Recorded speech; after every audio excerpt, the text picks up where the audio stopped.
രാവിലെ ഉറക്കം എണീക്കുന്നത് അമ്മയുടെ ചീത്തവിളി കേട്ടാ. 2 പെൺമക്കളുണ്ടായിട്ട് ഒരു കൈസഹായവും ഇല്ലെന്ന്. ഇനി പറയരുത് എന്ന രീതിയിൽ ഞാൻ പോയി ബാക്കിയിരുന്ന മാവിന് 2 അപ്പം ചുട്ട് കൊടുത്തു. അപ്പം ചുട്ടുകൊണ്ടിരിക്കുന്ന ഇടയ്ക്ക് അമ്മ, "എങ്ങനുണ്ട് മാവ്? കൊള്ളാവോ? പൊങ്ങി വരുന്നുണ്ടോ?" എന്നൊക്കെ. ഇങ്ങനെ ചോദിക്കുന്നത് വേറൊന്നിനും വേണ്ടിയല്ല, ഞങ്ങളുടെ വായിന്ന് തന്നെ അറിയണം അപ്പം കൊള്ളാന്ന്.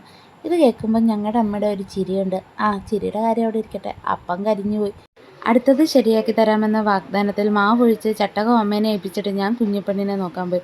കുറച്ചു നേരം കുഞ്ഞിപ്പെണ്ണിനെ കളിപ്പിച്ചുകൊണ്ടിരുന്നപ്പോഴാണ് നാളെ കൊറിയർ ചെയ്യേണ്ട പ്രോഡക്റ്റുകളൊന്നും പാക്ക് ചെയ്തിട്ടില്ലെന്ന് ഓർമ്മ വന്നത്. കുറച്ചു നേരം ഇരുന്ന് പാക്ക് ചെയ്തു.